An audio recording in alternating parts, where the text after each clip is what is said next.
All right, Magdalena, ready for chapter 6? Let's see what happened last chapter. Last chapter, they talked to the professor, and the professor seemed to think Lucy was pretty much telling the truth and that they should just mind their own business. And then the book told us that Mrs. McCready, the housekeeper, sometimes would show people around the very big house, and that anytime she did, she wanted the kids to stay very much out of their way.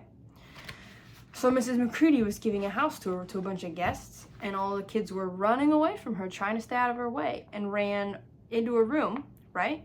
And then the group started coming into the room, and the only option was to go into the wardrobe. So now, where we left off, all 4 Pepsi kids were in the wardrobe. So chapter 6 is called Into the Forest. Here's the picture. You see it? Oh, there you go.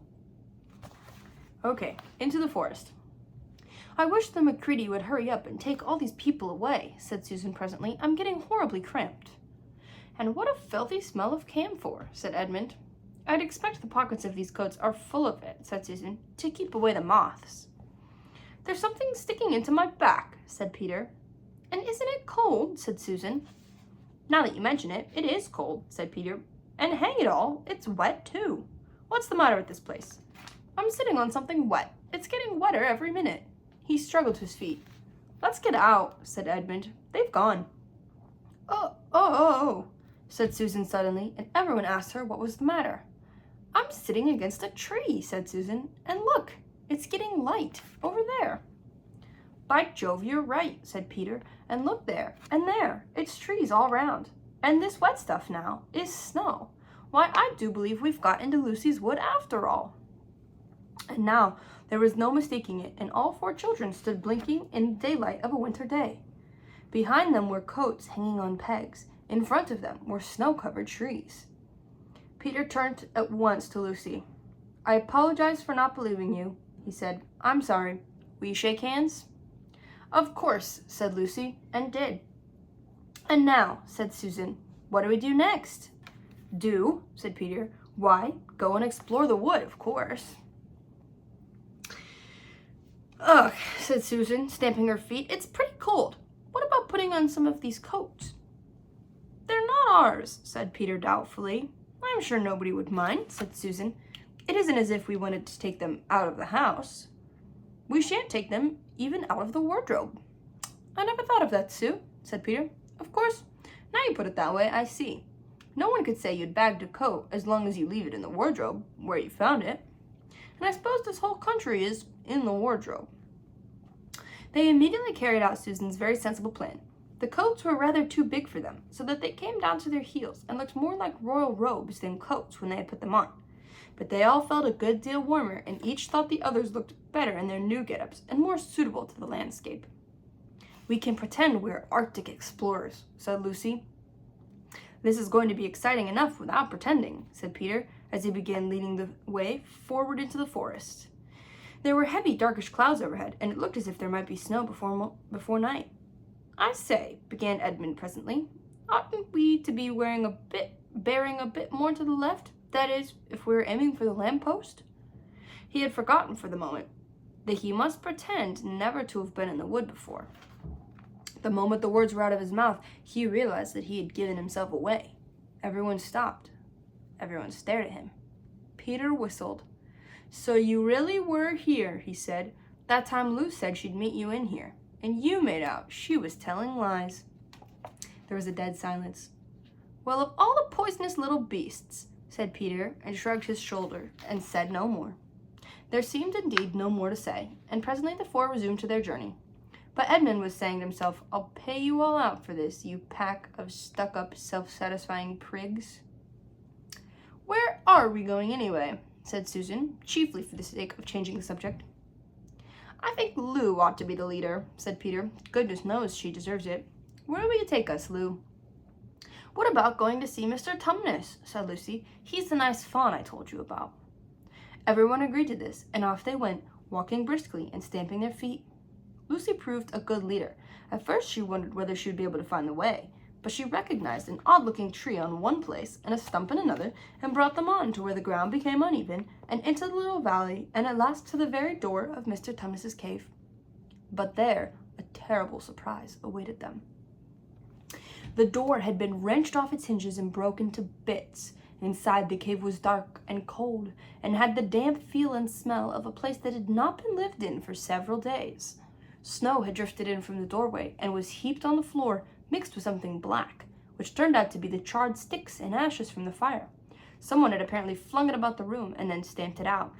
The crockery laid smashed on the floor, and the picture of the fawn's father had been slashed into shreds with a knife. Let's see. "This is a pretty good washout," said Edmund. "Not much good coming here." "What is this?" said Peter, stooping down. He had just noticed a piece of paper which had been nailed through the carpet to the floor. "Is there anything written on it?" asked Susan. "Yes, I think there is," answered Peter, "but I can't read it in this light. Let's get out into the open air." They all went out in the daylight and crowded round Peter as he read out the following words.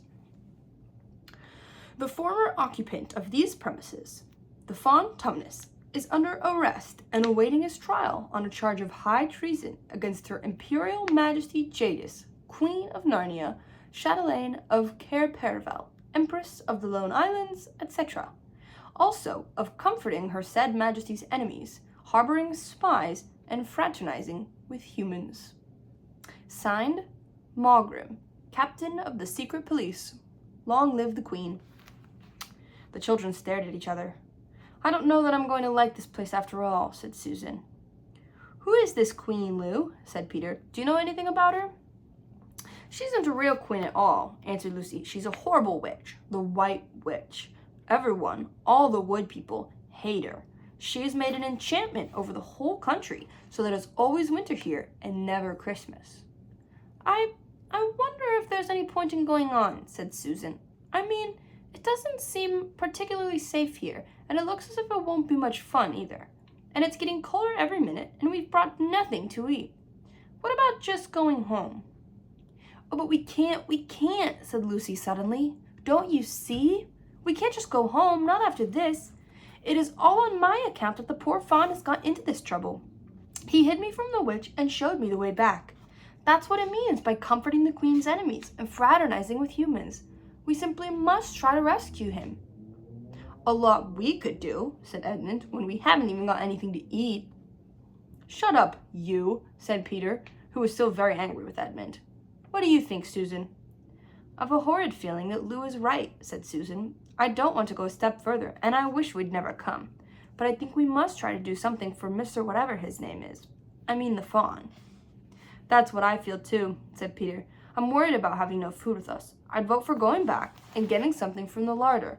Only there doesn't seem to be any certainty of getting into this country again when once you've got out of it. I think we'll have to go on." "So do I," said both the girls. "If only we knew where the poor chap was imprisoned," said Peter.